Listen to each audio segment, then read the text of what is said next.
ready. GMA Weather, serbisyong totoo ng GMA News.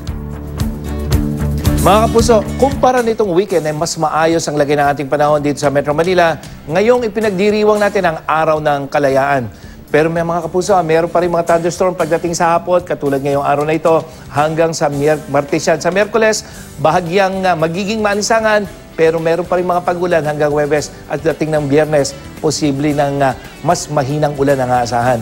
At asahan pa rin nating ulan sa ibang bahagi ng ating bansa ngayong araw. Base naman sa pinakauling rainfall forecast ng Metro Weather, unahin natin ang Luzon. Diyan sa may Mimaropa at kanlurang bahagi ng Central Luzon, may mga pag-ulan. Maghapon yan mga kapuso.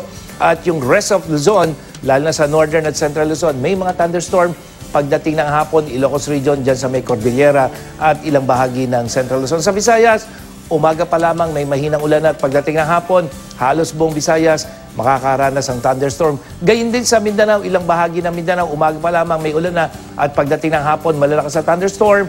Cordillera, Zamboanga Peninsula, dyan sa may Northern Mindanao, Davao Region hanggang sa may Soksa dyan. Sa katunayan mga kapuso, nakataas ngayon ng thunderstorm advisory dyan sa rehiyon ng Davao at ilang panig ng mga probinsya ng Bukidnon, Agusan del Sur, Surigao del Sur at dyan sa South Cotabato. Ayon sa Pag-asa, maging alerto sa pagbugso ng hangin at pagkidlat at tatagal ang babala hanggang alas 7:15 ngayong umaga.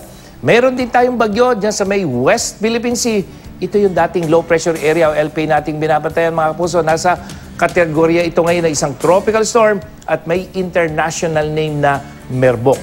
Namata ng Pag-asa ang sentro ng bagyo sa layong 535 kilometers sa may kanluran ng Northern Luzon. Nasa labas na po yan ng ating Philippine Area of Responsibility at may taglay itong lakas ng hangin umaabot naman ng 75 kilometers per hour malapit sa gitna at bugso na hanggang 90 kilometers per hour. Nasahan nakikilos ang tropical storm pahilaga-hilagang kanluran o papalayo sa ating bansa sa bilis na 25 kilometers per hour. At sa wind forecast ng Metro Weather, ito yung sirkulasyon ni Merbok. Papalayo na po yan papunta ng southern China o dyan sa may Hong Kong. At habang nandiyan yan sa may kanlurang bahagi ng ating bansa, ay papalakasin nito yung hangin habagat na magpapaulan naman sa ilang bahagi ng ating bansa. At yan ang latest mula sa GMA Weather. Ako po si Nathaniel Cruz, magplano para sigurado. I am ready. Serbisyong totoo ng GMA News.